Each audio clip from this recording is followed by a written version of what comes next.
मैंने अभी हाल ही में ये चतुर्थ श्रेणी एग्ज़ाम दिया, उसके अंदर मेरे 87 क्वेश्चन सही हो रहे हैं। हम तो सिलेक्शन की पूरी उम्मीद लेकर बैठे थे। अब ओबीसी से फाइनल की सिलेक्शन की कोई उम्मीद नहीं है। आस पड़ोस वाले कहते हैं कि आपके इतनी बड़ी भर्ती चपरासी की आई, उसके अंदर ही सिलेक्शन नहीं हुआ, तो आप क्या कर रहे हो बाड़मेर में 4-5 साल से? गांव का वतन के भेड़ अगर हराम खान जाए फ्री नहीं बस पास नहीं आया करे कति भी तो आप अड़ जाओ रोको करो तो रुके नहीं बात भी हक जगह ही जाई।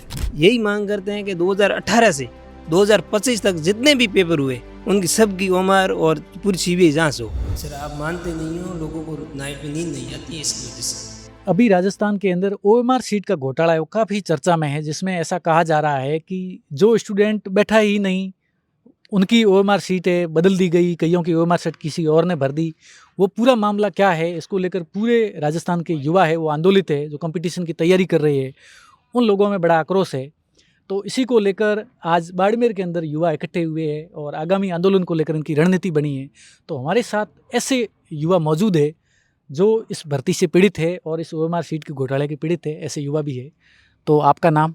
जी, मेरा नाम नरेंद्र है। मैंने अभी हाल ही में ये चतुर्थ श्रेणी एग्ज़ाम दिया, उसके अंदर मेरे 87 क्वेश्चन सही हो रहे हैं 120 में से। हम तो सिलेक्शन की पूरी उम्मीद लेकर बैठे थे और अब जब पीडीएफ आई, रिज़ल्ट आया, तो उसके अंदर हमारे 26,000 भी रैंक है। अब ओबीसी से फाइनल की सिलेक्शन की कोई उम्मीद नहीं है। अब हमारे घर वाले, अब हम तो कह देंगे हमारा ये इतना हो गया, अब फाइनल के अंदर हमारे सिलेक्शन के कोई चांस नहीं है। आस पड़ोस वाले कहते हैं कि आपके इतनी बड़ी भर्ती चपरासी की आई, उसके अंदर ही सिलेक्शन नहीं हुआ, तो आप क्या कर रहे हो बाड़मेर में 4-5 साल से? अब हम करें क्या? वो आरपीएससी के अंदर, आरएसएसबी के अंदर बैठे ओमार के घोटाले कर रहे हैं, उनका सिलेक्शन ले रहे हैं, अब हम जाए तो जाए कहाँ? इसीलिए आलोक राज जी तो बड़े ट्वीट कर देते हैं और सारे ये जो पीड़ित है उनके नीचे वो कमेंट कर रहे हैं, रोने वाले बैठे। सभी साथियों से यही निवेदन है कि आपको आलोक राज के ट्वीट के नीचे रोना है या फिर आपको अपना ये हक है जो लेना है। इसलिए सभी से अब निवेदन है, हम तो राजेंद्र जी को, आरएलपी, एबीवीपी, एनएसयू सबसे निवेदन किया कि आप हमारे साथ आओ, हमारा नेतृत्व करो। हम कब जाए तो जाए कहाँ? हम अब हमारी एकदम कोई बात सुन नहीं सकता। इसीलिए लोकतंत्र है, यहाँ तो सारे माथे गिने जाएंगे कि भीड़ के अकॉर्डिंग क्या करना है क्या नहीं करना है।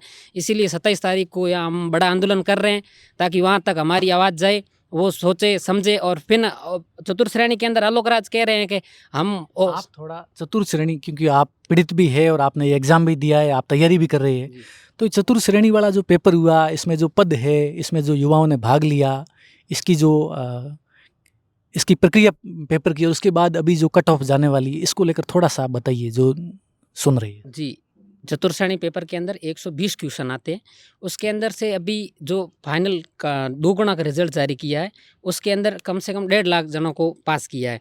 उसमें से हमारी तो कोई सिलेक्शन की कोई गुंजाइश ही नहीं है। आपके 120 में से कितने सवाल सही मेरे हुए? 87 क्वेश्चन सही हुए। माइनस मार्किंग थी? माइनस मार्किंग भी थी और फिर भी अब मेरी कैटेगरी के अनुसार सिलेक्शन की कोई फाइनल उम्मीद है ही नहीं। 87 सवाल 120 में से सही करने के बावजूद आपकी सिलेक्शन की कोई उम्मीद सिलेक्शन नहीं। की कोई उम्मीद नहीं है। इसके पीछे क्या कारण मानते हैं आप? इसके पीछे यही कारण है, आलोक राज और ये आपने कहा कि आरपीएससी घोटाले कर रहे हैं, कई कर्मचारी भी पकड़े जा चुके हैं। अब आरएसएसबी के अंदर क्या है, चोर चोर मौसेरे भाई है। यही वो जो वो कर रहे हैं पहले, वो बाद में ये कर रहे हैं, सारा मिलजुल के कर रहे हैं। अब हमारी तो कोई सुन ही नहीं रहे, सुनाई हो ही नहीं रही है। तो आपको क्या लगता है, आप पीड़ित है तो आपको युवाओं से, सरकार से, नेताओं से आप क्या आह्वान करना चाहेंगे? हम तो यही आह्वान करना चाहते हैं कि आप हमारे नेता हो, हमने आपको वोट दिया है, वोट देंगे, आप हमारा नेतृत्व करो, हमारी जांच करवाओ। अब आलोक राज जी कह रहे हैं कि हम सारी ओमार अपलोड कर देंगे ऑनलाइन। ओमार ऑनलाइन अपलोड करने से क्या होगा? आपने जो धांधली करनी थी वो एक्सेल से कर दी। अब हम तो चाहते हैं सीबीआई जांच हो। सीबीआई जांच के अलावा हमारे पास में कोई है ही नहीं उम्मीद।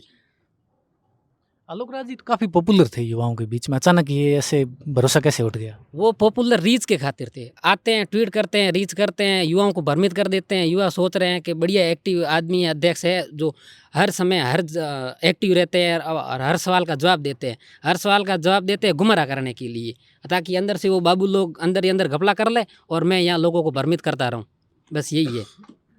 एक और युवा है जो काफ़ी समय से कंपटीशन की तैयारी करते हैं, तो ये ओएमआर सीट वाला मामला आपको कितना कैसे समझ आ रहा है? सच्ची पहली बात यह है कि ओमर सीट कोई आज से नहीं हो रही है, 2018 का ये खुलासा हुआ है। उनसे लगातार हो रहा है कि 2018 के अपने एक गांव में कहावत है कि भेड़ अगर हराम खाण जाए फ्री नहीं पाची नहीं आया करे कति भी तो आप अड़ जाओ रोको करो तो रुके नहीं बात भी हक जी गई जाई। तो 2018 वाला आदमी जो हगी वो मोह बाटो है तो वो ये थोड़ी रोकी के अपन हम कौन रोकण वालो है वो तो हक जी गई जाई बिना तो रस ला दुड़ो है वो पेपर आज तक बन किया है। तो हम यही मांग करते हैं कि 2018 से 2025 तक जितने भी पेपर हुए उनकी सबकी उम्र और पूरी सीबीआई जांच हो कि पूरा खुलासा हो कितने पेपर लीक किए। ये मेरा मानना है ये सरकार से किसी की हो बीजेपी हो या कांग्रेस किसी की भी हो या तो पेपर आउट कराती है या उम्र सीट करती है। ये अपना चुनाव का खर्चा है मुझे लगता है यहीं से ये घपलेबाजी करके ये चुनाव में पैसे बांट दे मुझे पूरा ऐसा है। इससे जो कंपटीशन की तैयारी करने वाले युवा है उनके हौसले पर कितना फर्क पड़ता है, क्योंकि एक युवा है वो विभिन्न आर्थिक परिस्थितियों के रूप में ग्रामीण क्षेत्र से बिलोंग करता है, कईयों की स्थिति बहुत ख़राब होती है, लंबे लंबे समय तक तैयारी करते हैं और जब ऐसा समाचार सुनते हैं तो उनके मस्तिष्क पर कितना फर्क पड़ता है इसका? सर आप मानते नहीं हो लोगों को नाइट में नींद नहीं आती है इसकी वजह से कि लोग घर वाले इतने पैसे नहीं देते हैं कि जाओ आप 50,000 10,000 रुपये हर महीने जाओगे अपना खर्चा निकालो।